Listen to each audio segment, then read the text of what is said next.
안녕하십니까? 이원복의 진보묵후 정치정의학 첫 번째 시간입니다. 나라 안팎이 매우 어지럽습니다. 이런저런 소리들이 서로 충돌해서 하루도 편안할 날이 없습니다. 이런 때 진정으로 마음의 평화와 안정을 주는 올바른 소리가 필요할 것입니다. 이원복의 진보묵후 정치정의학은 혼란한 시대에 혼란을 더 보태기 위해서 태어난 것이 아니고 이 난잡한 세태에 어떻게 인간이 사는 것이 제대로 사는 것인가를 제시하고자 출범하였습니다. 오늘은 그 첫 번째 방송으로 진정한 진보 정신이란 무엇인가에 대해서 다 함께 생각해보는 시간을 갖도록 하겠습니다.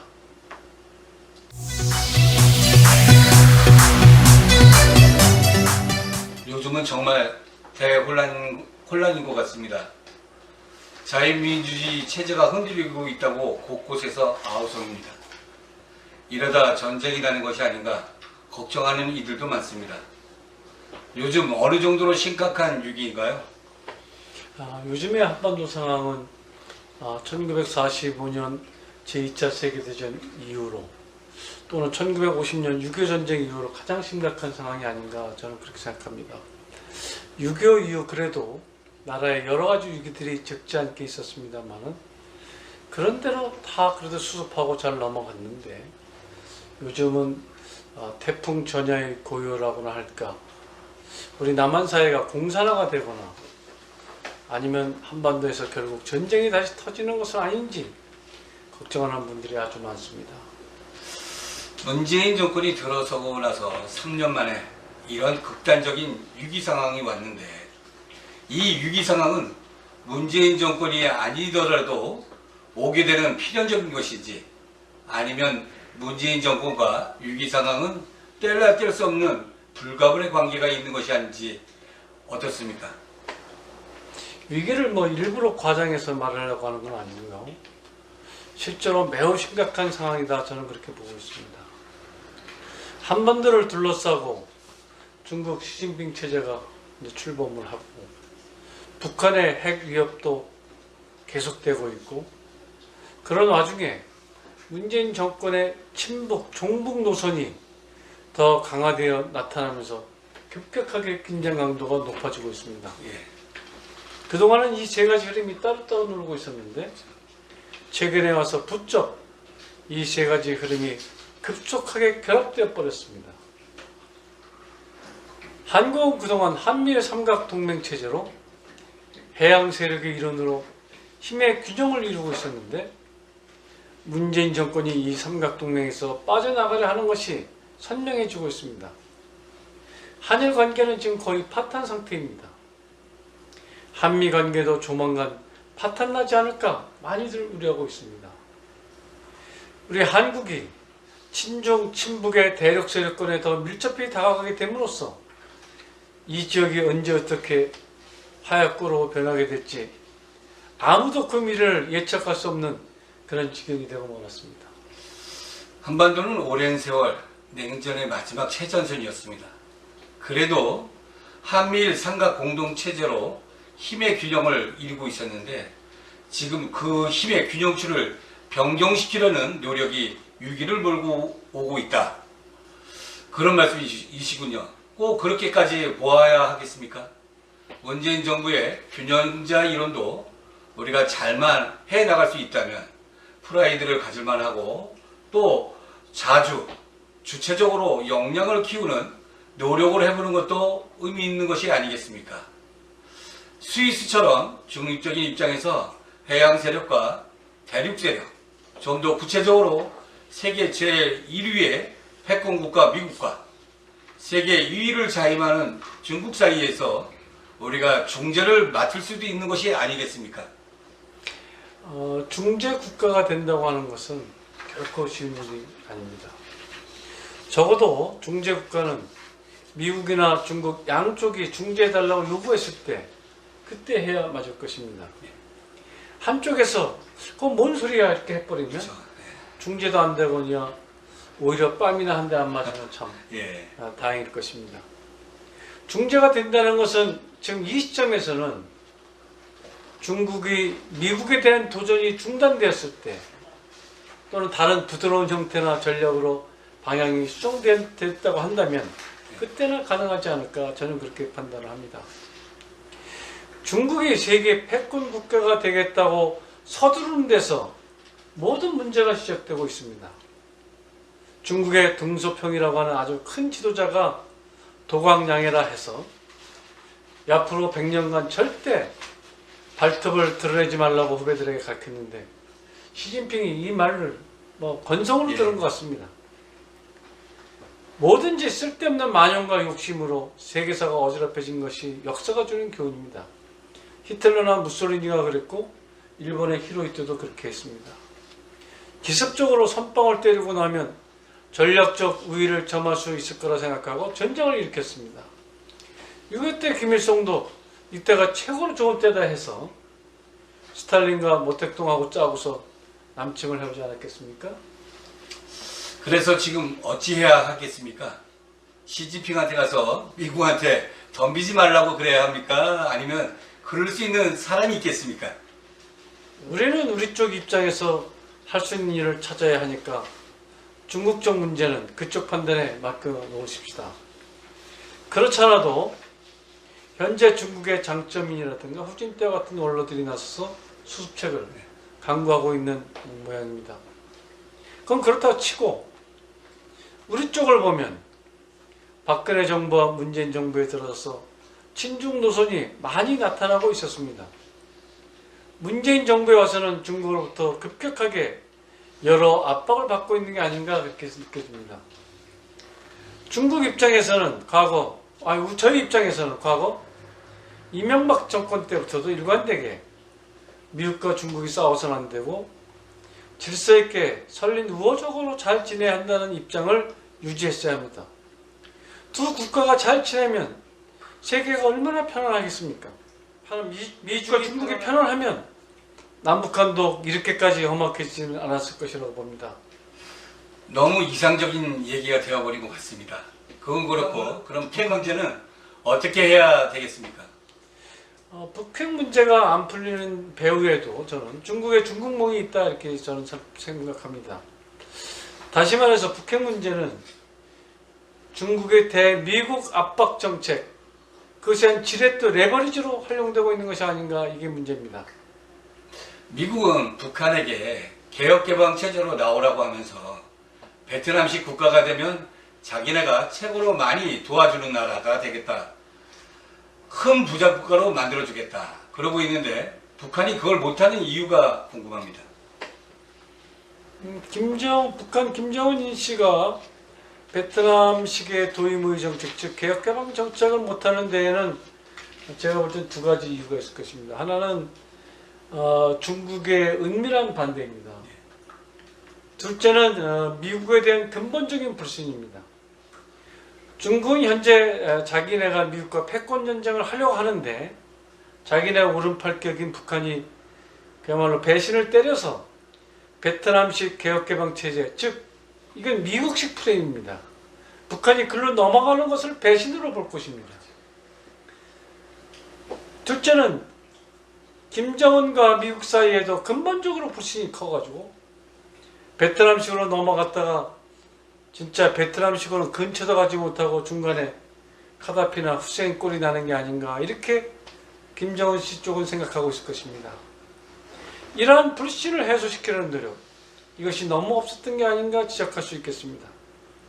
지금 미중 간에는 사실상 전쟁이 시작됐다고 저는 봅니다.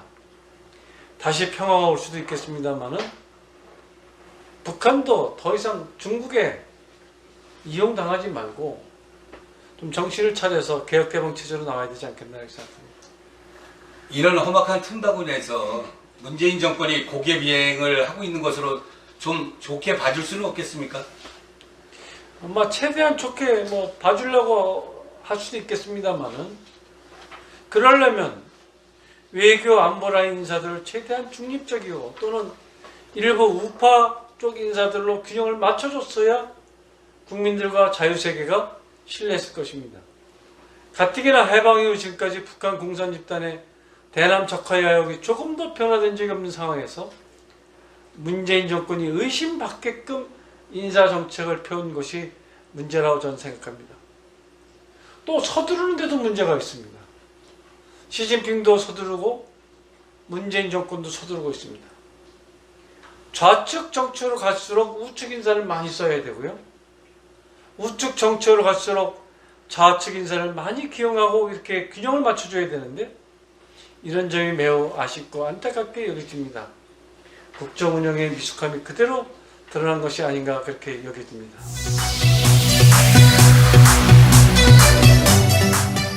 인류 역사에 참으로 불행한 일들이 많았습니다. 제국주의와 식민지 시대 전 세계에 힘없는 약소민족들이 노예로 끌려가서 처참하게 착취당하다가 이름 없는 골짜기에서 하나님을 원망하며 죽어갔습니다. 지금의 선진국가 시민들, 그들의 손조, 할아버지와 할머니 때 저질러졌던 야만적 행동들을 생각해보면 참으로 부끄러워해야 할 것입니다. 포르투갈, 스페인 군인들이 남미 원주민들에게 행했던 야만적 행위들은 은폐되지 않고 이젠 세상 사람들이 모두 다 알 만큼 다 드러나고 말았습니다. 영국 군대도 중국인들에게 아편을 팔아먹기 위해 한 포를 쏘아대지 않았겠습니까? 1, 2차 세계대전은 인간이 인간을 상대로 이토록 잔인할 수 있는지에 대해 몸서리치게 만든 전쟁입니다. 히틀러의 아우슈비츠에서의 유태인 학살이나 일본의 생체 실험, 위안부 동원 등 인간도 늑대나 하이에나보다 더 잔악한 동물이라는 것이 역사 속에 다 드러난 바 있습니다. 교회와 성당들도 반성해야 할 것이 하나둘 아닐 것입니다. 도대체 이런 끔찍한 비극들은 어디서 온 것일까요? 내 식구, 내 동네 사람들, 내 국가 사람들이 한다면 뭔 짓을 해도 용서받을 수 있는 것일까요? 옛날부터 우리 인류는 우리들끼리는 어떤 못된 짓을 해도 같이 나눠 먹기만 한다면 용서된다고 생각하며 살아온 것이 사실입니다. 이거 어디서 구해온 거야? 옆 동네 거 몰래 훔쳤지. 기가 막히네. 잘했어. 최고야. 최고. 아주 용감해. 이른바 내 식구, 내 동네 최고 콤플렉스 속에서 살아왔던 것입니다. 같이 나눠 먹을 수만 있다면 히틀러도 좋고 히로히토도 좋고 독재 정권이라도 관계없고 김일성 3대 세습이라도 관계없다는 이런 집단 무의식, 이런 잠재의식 때문에 역사가 망가진 것은 아닌지 깊이 생각해 보아야 할 것입니다.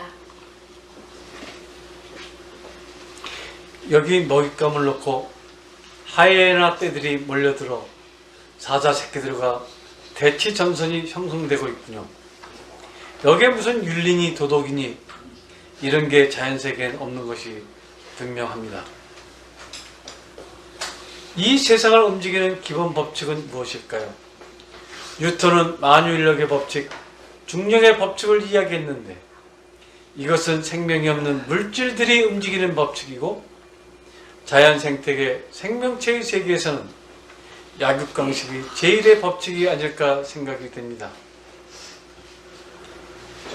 여기 험상궂게 생긴 동네 풍력배 하나가 지나가고 있습니다. 지하철을 타니까 사람들이 슬슬 피하는군요. 법보다 주먹이 가깝다고 얼굴에 칼자국이 가득한 깡패 하나가 버스에 올라타서 연필을 돌리고 있네요. 이 사람 교도소에 나온 지 한 달밖에 안 됐으니 정말 스럽게 살아보려 하니까 이 연필 한 잔 5,000원에 여러분 모시겠습니다. 사람들이 눈치를 보며 공포에 질려 있군요. 내가 풀밭에 앉아 편안하게 책을 읽을 수 있는 자유는 언제쯤부터 가능해진 것일까요? 남의 자리를 빼앗지 않는 정신, 남의 식량과 자유를 빼앗지 않는 정신, 먼저 전쟁을 일으키지 않는 정신, 이것이 진보 정신의 첫 번째 요소라는 것을 말씀드리고자 합니다. 오늘 강조할 두 번째 진보 정신은 사실을 존중하는 정신에 관한 것입니다. 팩트에 가장 다가가는 명제를 만드는 정신입니다. 일종의 과학 정신이라고도 할 수 있는데 거짓된 명제를 피하고 최대한 참의 명제를 사랑하는 정신이라 하겠습니다. 세상엔 수많은 참과 거짓이 있는데 거짓을 최대한 피하고 진리, 진실을 존중하는 자세라 하겠습니다. 진리의 세계가 나타나면 지금까지 참으로 주장하던 것도 뒤로 물릴 수 있는 용기, 이것이 진정한 진보 정신일 것입니다.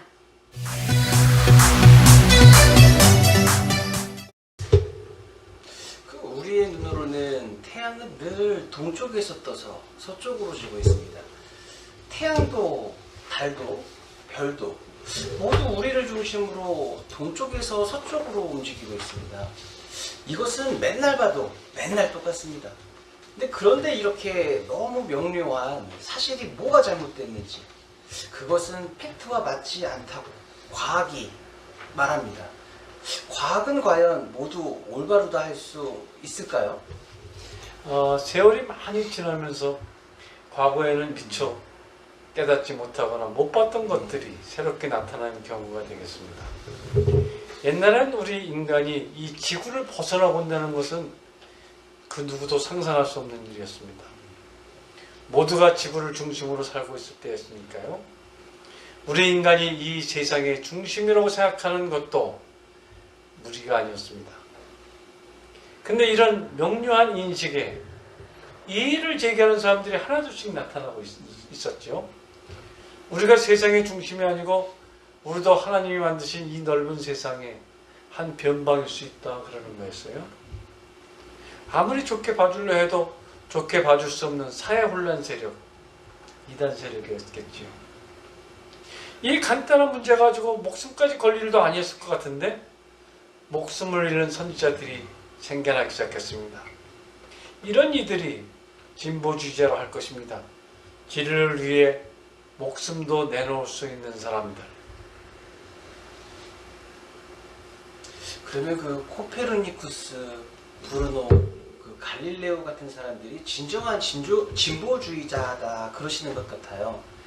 그러면 세종대왕이나 이순신 장군이나 토정 이지암 같은 분은 그 양반 상놈의 신분이 뚜렷하던 시절에 그 마을 원님까지 하시던 분들이신데 그 백성들 문둥병 고치려다가 본인도 문둥병으로 돌아가신 이런 분들이 그 진정한 진보주의자들 아니었을까요?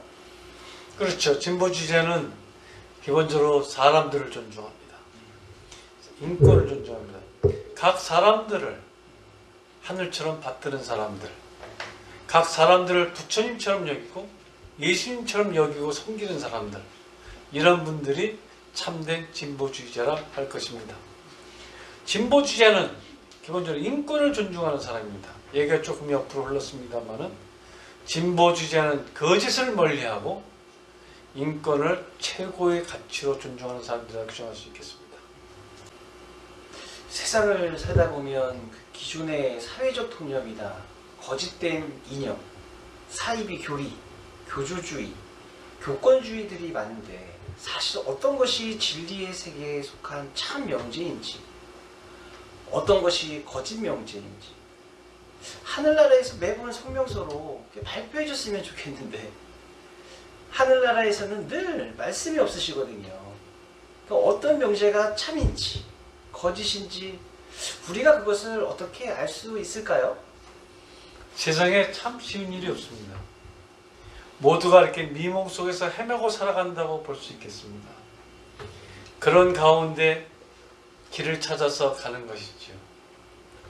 그래서 진정한 진보주의자라면 모든 문제에 대해서 아주 조심스럽게 겸허하게 말하는 습관이 필요한 것입니다.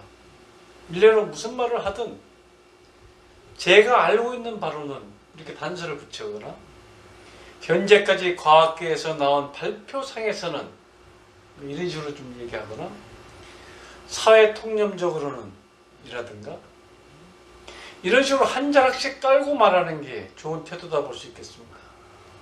그래야 틀렸을 때 수정이 가능하거든요. 3 더하기 8은 혹시 얼마인지 아십니까?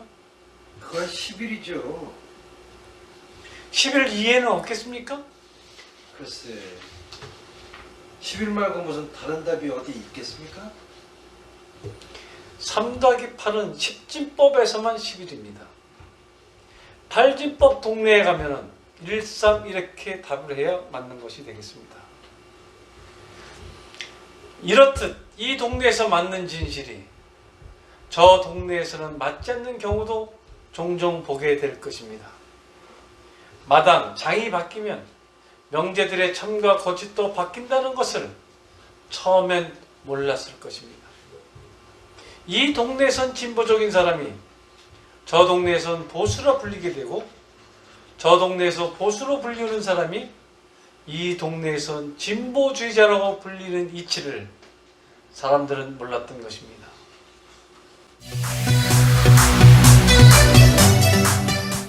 이제 진보주의자의 세 번째 특징에 관해 말해볼까요? 팩트에 다가가는 정신과 비슷한 이야기인데 그 진보주의자라면 투명성을 줘야 할 것 같습니다. 그 투명성은 모든 것을 숨기려는 자세가 아니라 최대한 오픈시켜서 거짓 없이 팩트가 드러나게끔 하는 정신이다. 두 번째 사항과 세 번째 사항이 비슷하긴 좀 합니다만 예, 아주 좋은 말씀입니다. 예. 독일 의회 의사당은 그 투명성을 존중하는 상징 조치로 그 의사당 벽면과 천정을 모두 투명 유리로 장식했다고 들었습니다. 그 바깥에서 국회의원들이 무엇을 하고 있나 모두 들여다볼 수 있게끔 그렇게 설계했다는 것이죠. 듣고서 상당히 감동을 많이 받았습니다.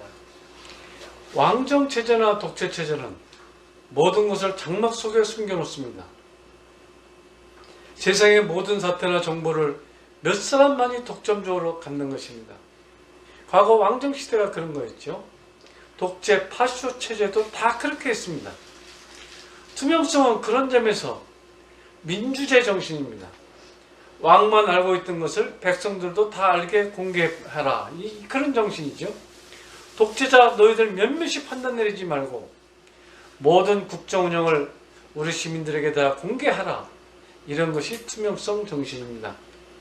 이렇게 하는 것이 진보 정신일 것입니다. 진정한 진보주의자라면 어떤 형태든 독재 체제는 안 된다고 말할 수 있어야 합니다. 우리 대한민국 국회의원들의 활동도 24시간 생중계하는 그런 시스템이 필요할 것입니다. 언론이 가운데서 스크린하지 말고 시민단체도 가운데 끼지 말고 모든 것들을 맨몸 맨살 그대로 보여주는 시스템, 이런 것이 필요할 것입니다. 여론조사라고 하는 것도 운영을 잘못할 경우 많은 점에서 대단히 위험합니다. 소수의 조작자들이 이것이 여론이다 이렇게 장난질할 수 있는 것입니다. 장난질을 하면 투명성에 반하는 것입니다. 민주정신을 배신하는 것입니다. 정당 운영도 투명하게 해야 되고 국회 예결산도 투명하게 해야 되고 국정원 예산도 투명하게 집행해야 되고 선거의 모든 투개표 과정 정말 아주 선명하게 투명하게 그렇게 하는 세상이 되어야 할 것입니다. 이 어지러운 세상의 배후에는 이런 반지성적, 반진보적 사위비 지도자들이 많은 게 문제인 것 같습니다. 세상을 올바르게 이끌기 위해서는 진짜 참된 진보주의자들이 많이 나타나야 할 것입니다. 오늘 첫 방송인데 우리 프로그램에 참여해 주시고 도와주신 많은 분들께 감사를 드립니다. 시청자 여러분께도 사랑과 우정을 함께 표합니다. 진정한 진보 정신으로 대한민국이 더욱 안전하고 번영되는 의회민주주의, 자유민주주의 국가가 되기를 기도하면서 오늘 방송을 마치도록 하겠습니다. 여러분 도움이 되셨다면 좋아요와 구독 버튼, 응원 댓글, 3종 세트도 함께 부탁드리겠습니다. 여러분 감사합니다. 다음 시간에 다시 뵙도록 하겠습니다. 그럼 안녕히 계십시오. 예, 고맙습니다. 예.